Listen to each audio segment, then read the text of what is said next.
de cada ser humano. I'll be speaking in Spanish. In English. Thank you all for coming to honor and celebrate the life of Enrique Quintero. He had many titles in his life. He was a son, brother, godfather, compadre, and an uncle to many, many nieces and nephews, and great nephews and nieces here in the U.S. and in Mexico.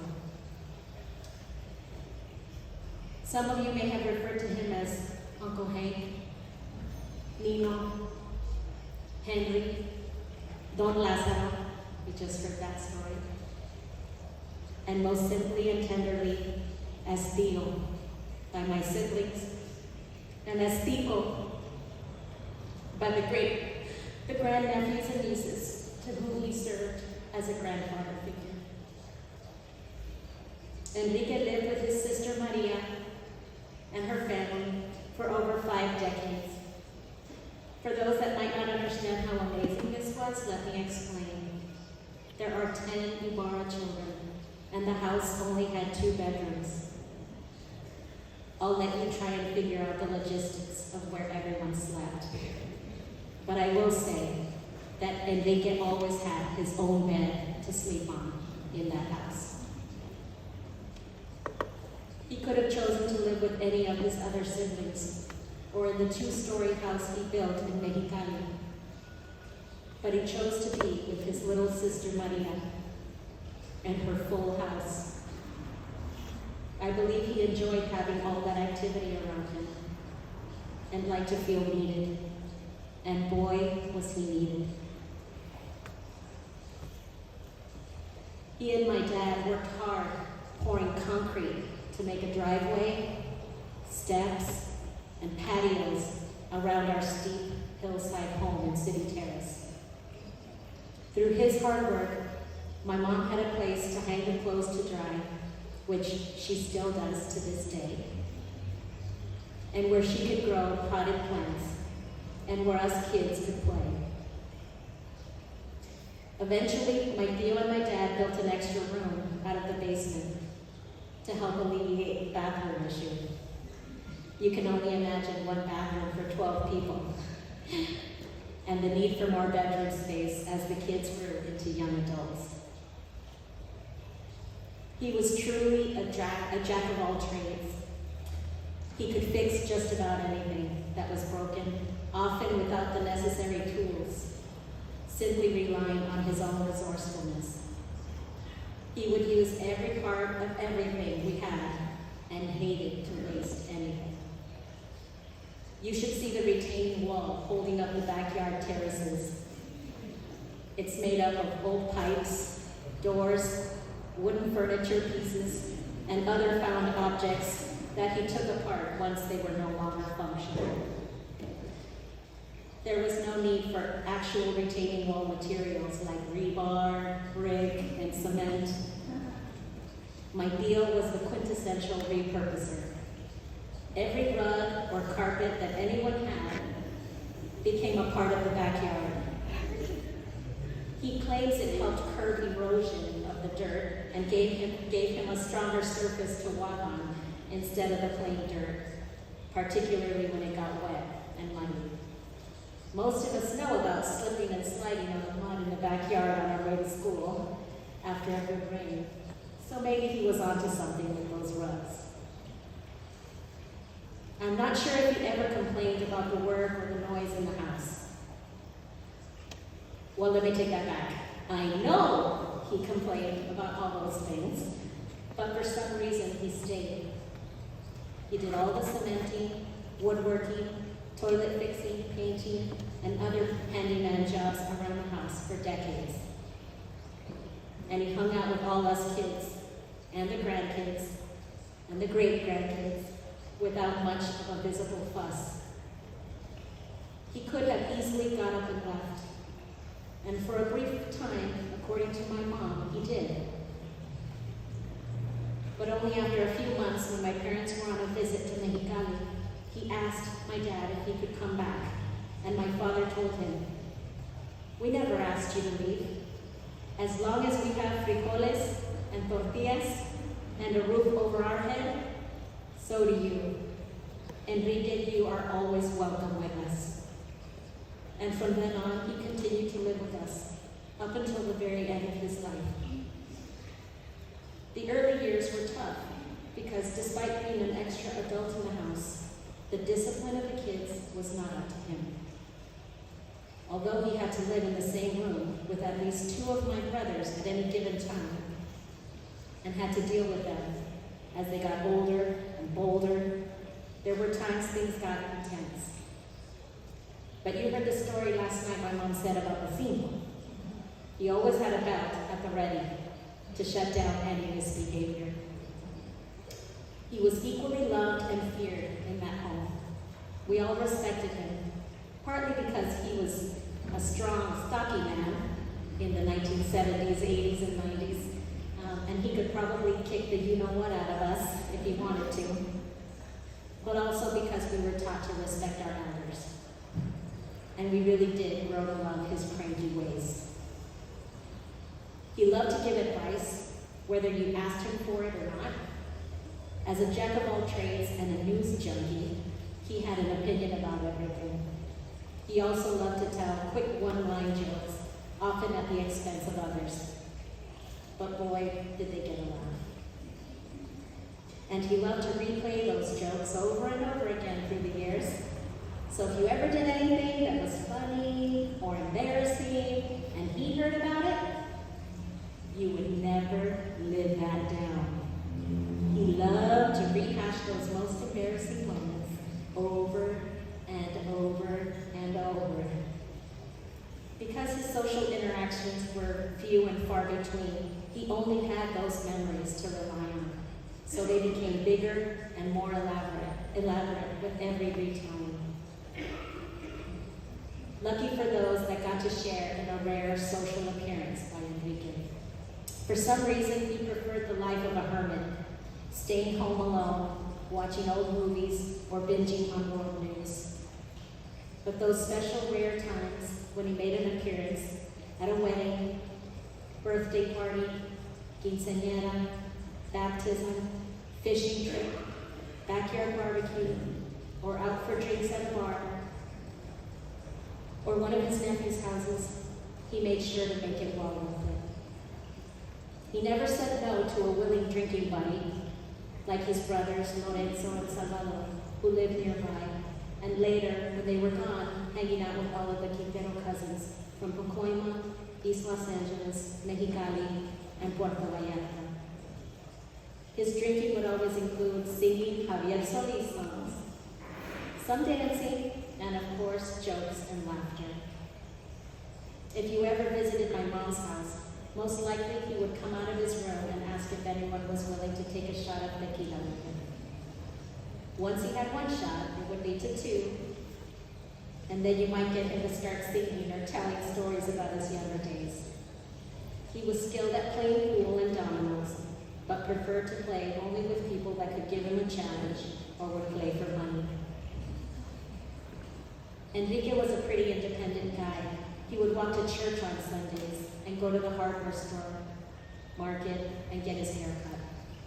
Once a year, he would make a yearly trip to Mexicali to settle some of his financial and property affairs and visit with his siblings and their families that lived there. He generously offered the house he built there to his niece and her family, and it has been a haven for many in their times of need. It also served as a space for celebrations because it had a patio connected to his sister Kumba's house next door. He would make the trip on his own, walking himself to the bus and transferring to the Greyhound station in downtown Los Angeles. He traveled light, only taking a fresh pair of underwear in a brown paper bag and the clothes on his back for a week-long stay. He was the master of minimalism. His wardrobe consisted of only the necessaries. For example, he had a stash of brand new socks and polo shirts, but preferred to wear out his shirts and socks until you could see through them. And even then, he still wanted despite my mom trying to hide them from him. He was comfortable in those clothes and refused to change them if he deemed them sufficient. His closet also included his prized collection of baseball caps. If he was going to work in the backyard, he used his American flag cap. If he was hanging around the house, he would wear his favorite Q cap, which he's wearing. He'll wear forever. If he was going out to an appointment, he might use one of the cleaner or nicer ones like the LA Dodgers, Coca-Cola, Chevy, or Costa Rica caps. Post-chemo, he tried to wear beanies, but it was not his preference. He hated to find hair stuck on them. But he did wear the Costco and the LA Clippers one on occasion, partly to show his appreciation to those that gifted them to him. I'm sure many of you have stories about his choice in headwear, like the one with the bumblebee on it. He had no idea what it meant, but once he learned that the bee was high from smoking marijuana, immediately he cut some duct tape into an X to show his disapproval of that behavior. But it's funny that he didn't just get rid of that hat. Enrique worked as a punch press operator at Calder Incorporated with my father, making silverware for several decades. It was through that work that both of them lost a few pieces of their fingers over the years, as they would run large sheets of metal through a punch press that would form the shapes of the spoons, knives, and forks they made. Rather gruesomely, he once cut off his thumb, but they were able to reattach it. And I remember him using a hand grip for several months trying to rehabilitate the use of his thumb. Well, it worked because Enrique had a green thumb. The backyard was his sanctuary. He loved his trees and plants and spent about 3 hours daily tending to the backyard. Over the years, he grew lemons, limes, pomegranates, pears, peaches, apples, nectarines, apricots, plums, avocados, mangoes, grapes, capulines, nopales, tomatoes, cilantro, corn, bananas, papayas, zucchini, onions, cañas, locuas, chiles, and grapefruit, and possibly more. I just can't recall. Thanks to his ingenuity, there was always something in season for my mom to use in her daily cooking and baking. His personal favorite fruits were bananas and papayas. He was proud of his garden and would get excited if anyone showed interest in what he was growing. I'm sure many of you may have gifted him a tree or something from your own garden for him to grow. Or maybe you have a little piece of his garden growing in your garden because he quite literally enjoyed sharing the fruits of his labor. It was one of the saddest things when he was no longer able to go to the backyard and work on his garden. Although he was a man of few words and wasn't very emotionally expressive, Tico showed his love through action. He loved taking care of and playing with all of his nieces, nephews, and great-nieces and nephews. Even though he didn't speak much, all of the little ones loved to watch cartoons, snuggled up with him on his tiny twin-sized bed, or would help him water the plants in the backyard, pick fruit or de-weed, or haul things up and down the stairs to the trash cans as he requested. When he became too weak for backyard work, he could still provide needed company as he sat on the patio, taking in the sun each day while the kids played around him or asked him to blow bubbles for them as they giggled with glee. His constant presence was a comfort to us all. These last 5 years after getting his cancer diagnosis were filled with ups and downs, not only for him, but for the whole family. When he first went into the hospital, I literally dropped everything. My son Joaquin was only 3 years old, and from that first day Theo was sent to the hospital to the next, I put Joaquin into an all-day daycare so I could be with Theo and my mom in the hospital. We figured out a plan for how to get my teenage children to and from school, and we often came home to a kitchen with very little food, but we made do. I'm lucky to have a supportive husband and children that understood this is what had to be done. My sister Anna did the same, changing her work schedule to work from home or late at night so she could help be there for them. My siblings and I lived by the golden rule we had been taught. Treat others the way you want to be treated. It was just Mom and Theo, so we all had to step up and be their support network. My dad was gone. Their siblings were gone. We couldn't let them go through this alone. No one with living relatives should ever feel like they are alone.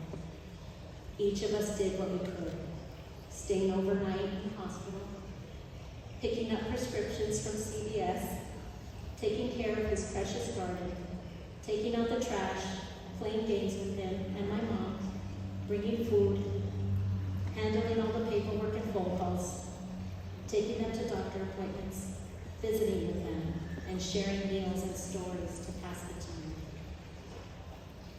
Initially, Theo reacted very well to his chemo and immunotherapy, bouncing back to a point where we could joke about his hair loss and his weight gain. We were all amazed when his hair grew back darker than before. But over the course of the following years, he had relapse after relapse, and more tests, and more medicine, and specialists. We held up so much hope that we encouraged him to agree to do all the recommended therapies. My mom took extra care with his diet and home care. He enjoyed her cooking. During some of his hospital stays, he would wait until she brought him chayotes, a licuado with banana, or his daily avena with his bimbo mini toast. Once or twice when he was feeling strong, he indulged us all by making his famous almond cookies. It was pretty much the only thing he could make, and we loved them. During the lows, my mom, siblings, and all the kids did what they could to make him feel loved and comfortable, bringing him special meals, warm clothing, playing games with him, watching movies with him, taking him to his appointments, and occasionally, when he was able, he could be taken out for lunch. He loved all that attention. All that hope and support, it sustained him. It gave him the energy to keep on the path to getting better. However, this last year, he struggled. The cancer continued to spread. We had some pretty painful and scary days and nights. Somehow, we held out hope that he would once again bounce back like he had that first year. This last emergency was it. His fragile body would not recover. He had given it his all. We all gave it everything we had to. My mom especially gave him all that she could, every day. She even towel bathed him these last few months because he couldn't get up, despite her own shoulder pain. In the hospital, they told him he would need to be moved to a skilled nursing facility to be cared for. He said, why? If I get taken care of perfectly at home. The love and care he got from all of us should give us comfort. We did all we could until it wasn't enough. He is no longer in pain and finally resting, truly resting.